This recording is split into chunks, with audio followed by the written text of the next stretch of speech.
এখন মূলত আছি এখন উচুন্ডি গাছের সামনে।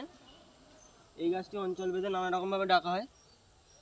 কোথাও উচুন্ডি, কোথাও ফুলঝুরি, কোথাও দোচুন্ডি, আবার কোথাও ভুরভুসি। এই গাছটি প্রধানত ক্রান্তীয় অঞ্চলে জন্মায়, প্রধানত আমেরিকা, এশিয়া, বাংলাদেশ এবং ভারতের কিছু অঞ্চলে এটি বিশেষভাবে জন্মে থাকে।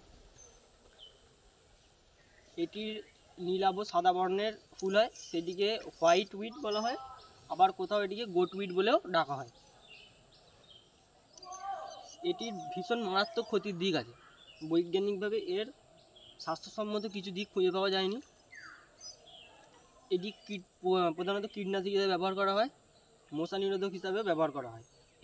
এটি পাতা থেকে এক ধরনের কুমারীর নিঃসরণ হয়, যা প্রধানত মশা নিরোধক সংস্থাগুলি ক্রয় করে থাকে। আর এটি খেলে লিভারের ক্ষত ও টিউমার সৃষ্টি হতে পারে এবং এটি খুবই মারাত্মক একটি বিষক্রিয়া। এটি ইথিওপিয়াতে ফসলের ক্ষতির এটির ফলে এটি ফসলের জমিতে অধিক পরিমাণে জন্মানো ইথিওপিয়াতে এটি ফসলের ক্ষতি করেছিল। ফলে এটি ইথিওপিয়াতে গণবিষক্রিয়ার রূপ ধারণ করে এবং এটিকে বিষক্রিয়াজনিত গাছ হিসাবে আখ্যা দেওয়া হয়েছিল ইথিওপিয়াতে।